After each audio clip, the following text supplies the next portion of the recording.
pourquoi le port du voile intégral est-il interdit?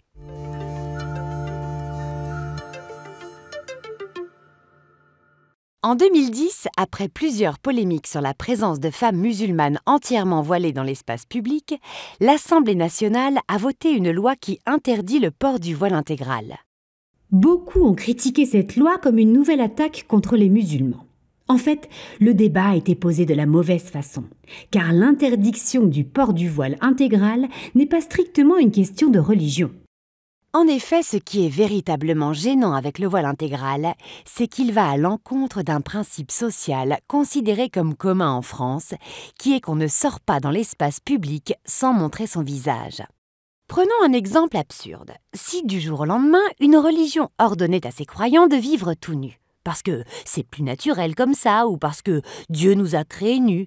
Penses-tu que la loi te permettrait d'aller en cours tout nu, ou d'aller au travail tout nu, ou de faire tes courses tout nu au nom du respect de la liberté d'exprimer sa foi que la laïcité garantit? Non, bien sûr, tout simplement parce qu'en France et nulle part dans le monde, on ne se balade tout nu dans la rue. Pour la couverture intégrale du corps par le voile intégral sur le visage, c'est le même principe qui a été appliqué. Le Parlement français, approuvé par la Cour européenne des droits de l'homme, a considéré qu'on ne se balade pas dans un espace ouvert au public, la rue, un magasin, une entreprise, sans montrer son visage.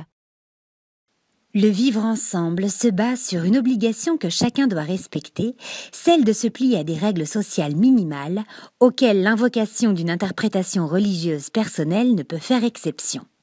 Il ne s'agit pas là vraiment d'une question de religion.